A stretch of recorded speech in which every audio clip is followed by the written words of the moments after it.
오늘 함께 나눌 말씀의 제목은 하나님의 주권 사용법입니다. 하나님의 주권이 있으시죠. 우리가 그걸 알고 그걸 인정하고 그것을 인정하니까 주님을 향하여, 하나님을 향하여 우리가 하나님이라고 부르고 주여 하고 그를 부릅니다.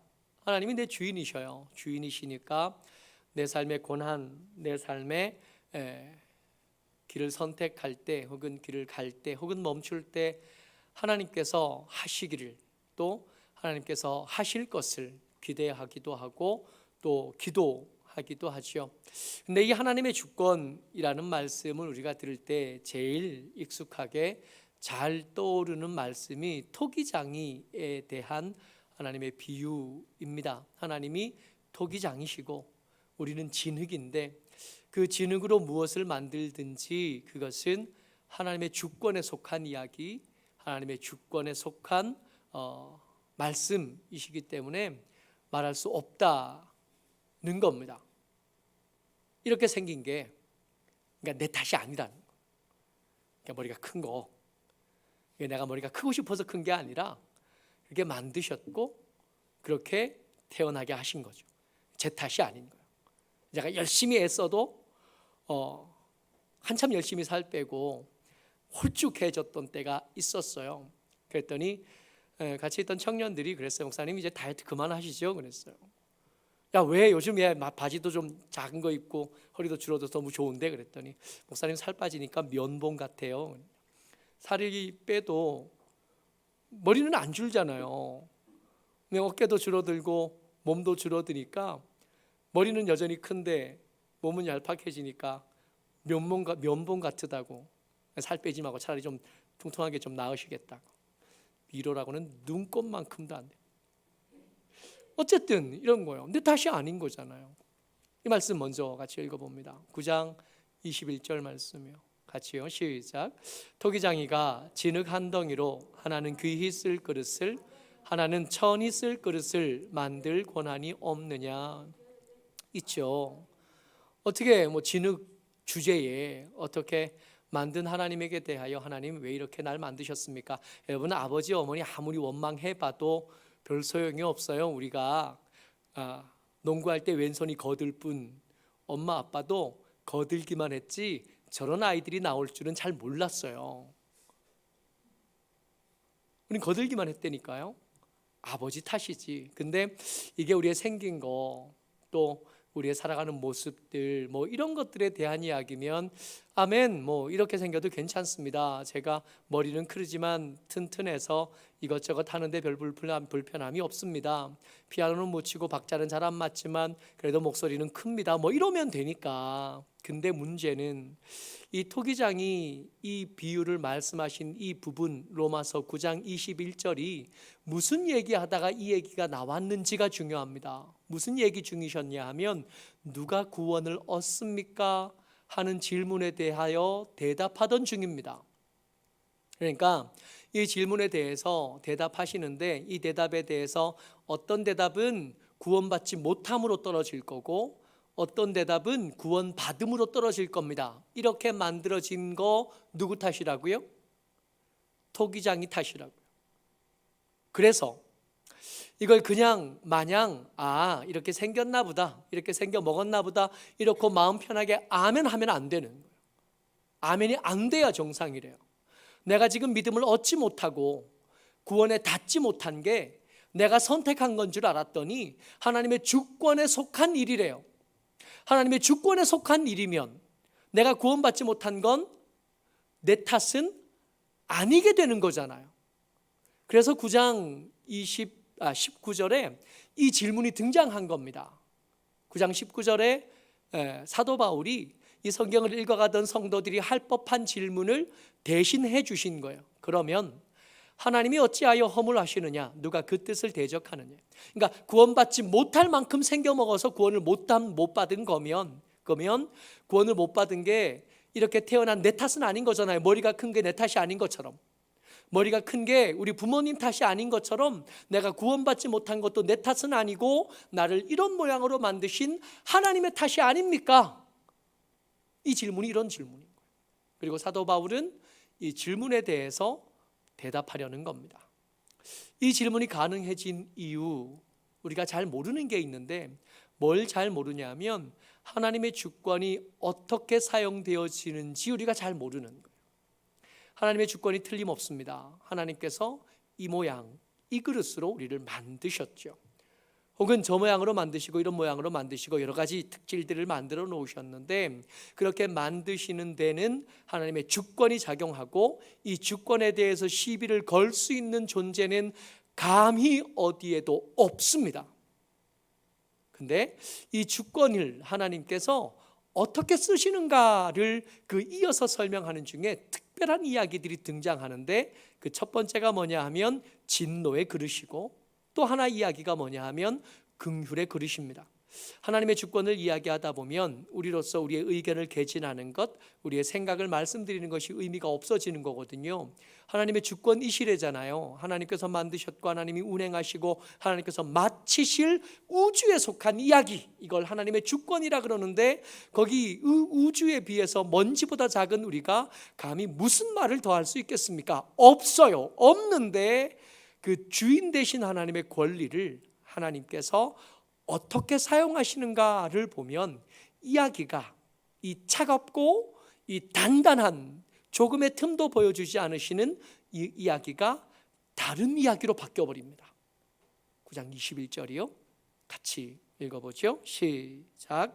만일 하나님이 그의 진노를 보이시고 그의 능력을 알게 하고자 하사 멸하기로 준비된 진노의 그릇을 오래 참으심으로 관용하시고, 여기 잠깐만요. 이게 21절이 아니라 22절입니다. 죄송합니다. 22절 말씀인데, 22절 말씀에 뭐라고 했냐면 진노의 그릇을 하나님께서 준비하셨대요. 이렇게 만든 거 뭐라고요? 하나님의 주권. 하나님께서 그렇게 하실 권리가 당신에게 있으셨고 그렇게 행사되어져서 진노를 담으실 그늘로 만드신 겁니다.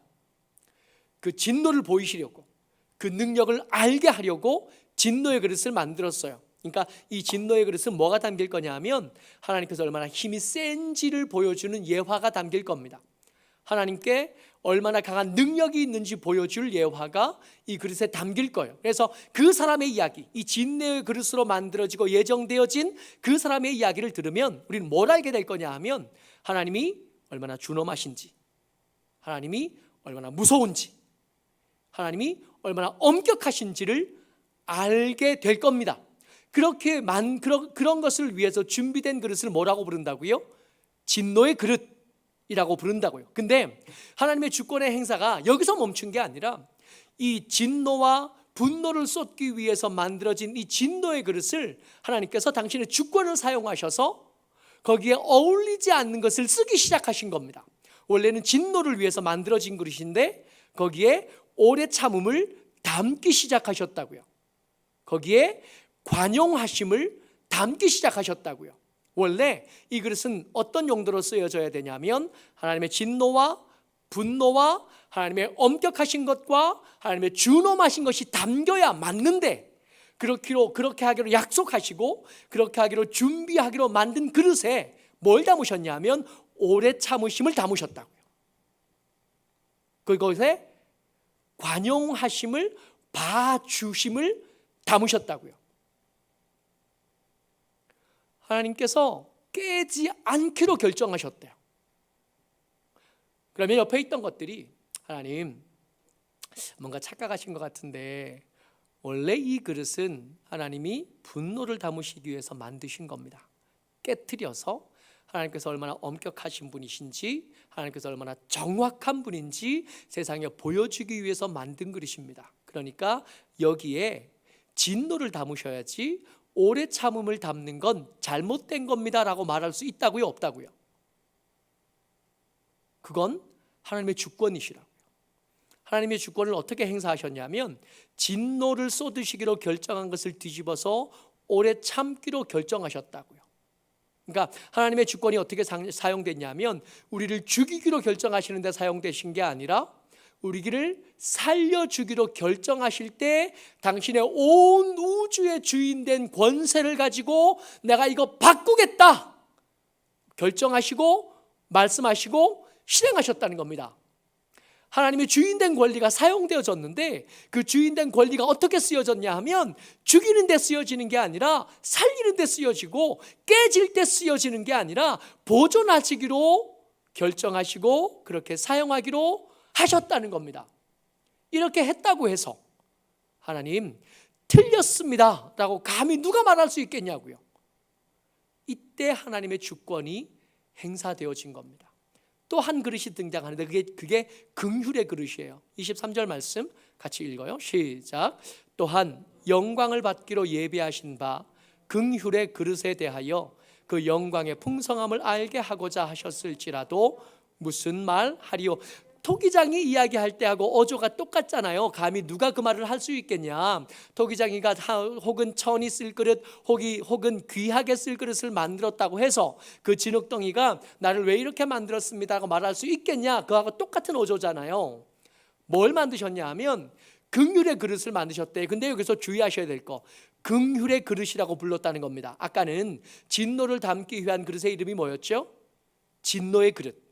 그러면 하나님의 영광을 담기로 예비된 그릇의 이름은 뭐라 해야 되냐 하면 영광의 그릇이어야 돼요. 근데 이걸 영광의 그릇이라고 부르지 않고 뭐라고 불렀다고요? 긍휼의 그릇이라고 불렀다고요. 여러분, 우리 런닝맨 보면 이렇게 런닝맨 뜯으면 그 안에 왜 거기에 작은 이름표가 하나 더 붙어 있고 뭐 이런 거 가끔씩 보죠. 하나 뜯었는데 안 죽고 하나 더 있고 막 이런 거 있잖아요. 이름표 뜯었는데 또 하나 있고. 이건 사실은 이 영광의 긍휼의 그릇의 원래 이름표가 뭐였냐면 진노의 그릇이었던 겁니다.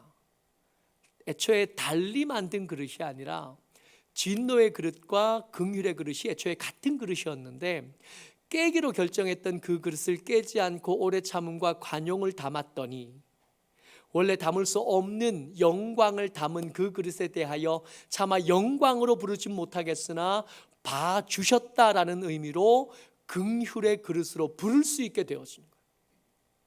다른 그릇이 아니에요. 두 가지 그릇 이야기인 줄 알았는데 자세히 보니까 이건 두 가지 그릇 얘기가 아니라 애초에 그릇 하나를, 원래는 진노의 그릇이라고 불러야 될 그 그릇을 하나님께서 오래 참음과 관용으로 대하시면서 이름을 하나 더 붙이신 거예요. 긍휼의 그릇이라고. 봐주기로 했다고, 용서해 주기로 했다고, 이 그릇의 운명을 바꾸기로 했다고 하나님께서 주권을 행사하신 장면입니다. 그렇게 했다고 해서 감히 누가 무슨 말을 할 수 있겠는가 말입니다. 그러니까 하나님의 주권이 맞는데 그 주권이 어떻게 쓰여졌냐 하면, 하나님이 그 주권을 어떻게 사용하셨냐 하면 깰 그릇을 깨지 않기로 결정하는데 당신의 주권을 사용하셨대요.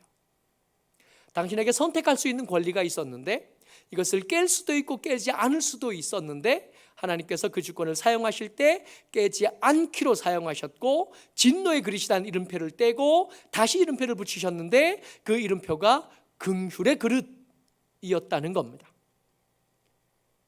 이 이야기가 여러분 그릇 이야기가 아니라 예수 믿을 자격이 없었던, 혹은 기회가 주어졌는데도 그 기회를 선히 쓸 줄 몰랐던 우리들 이야기래요. 말씀을 이렇게 읽다 보면 아니 뭐 뻔한 이야기를 또 하셨을까 싶을 때가 있어요. 이 구절이 그래요. 24절 말씀입니다. 같이 읽어요. 시작. 이 그릇은 우리니 곧 유대인 중에서뿐 아니라 이방인 중에서도 부르신 자니라.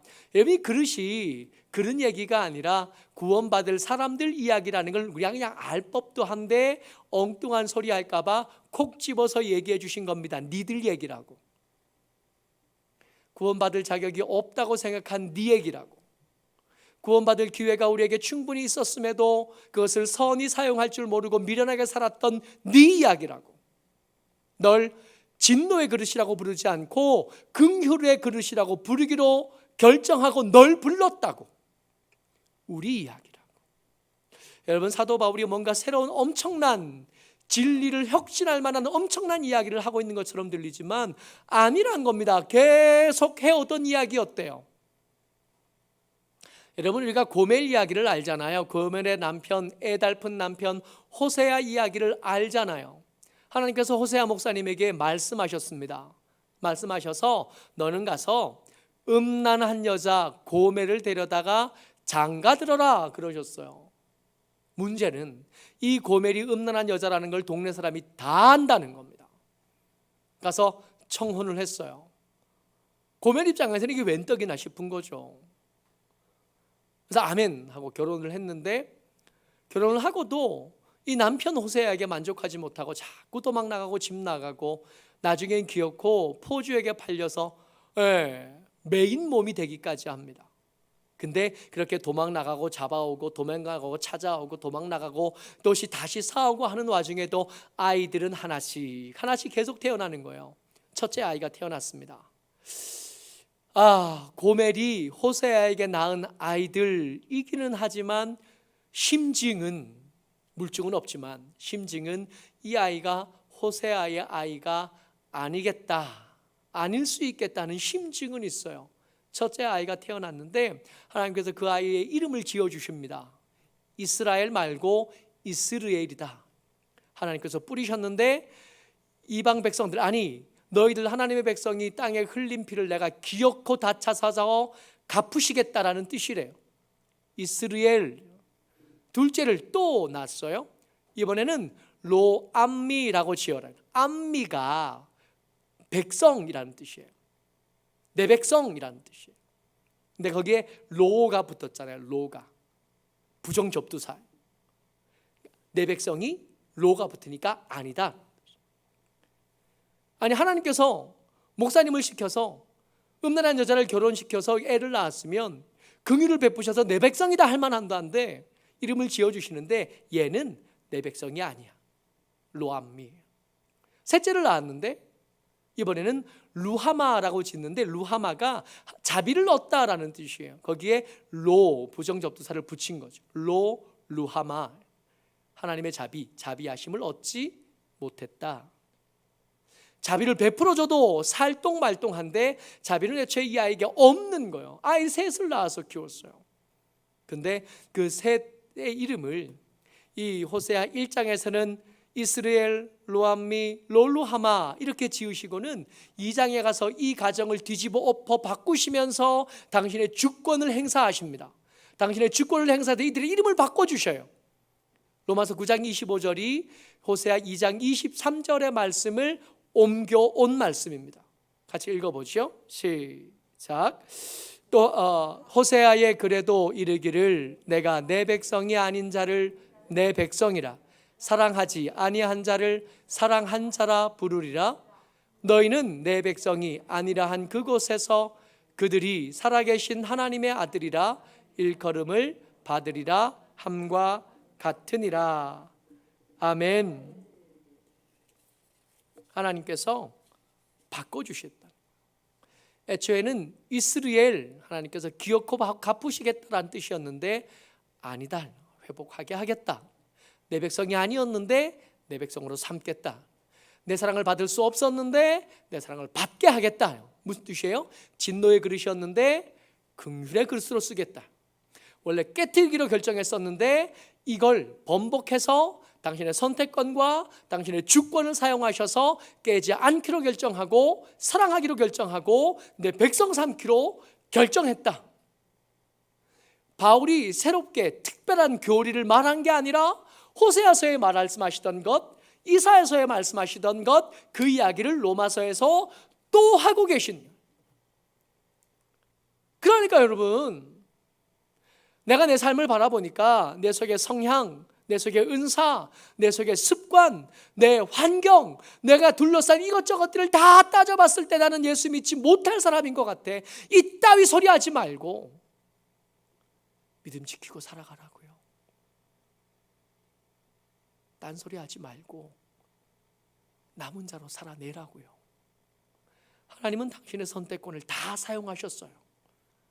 하나님께 주어주신 기회, 당신에게 주어진 그 기회를 우리를 깨뜨리지 않기로 결정하는데 다 쓰신 거예요. 이제 남은 건 우리의 선택만 남은 거예요.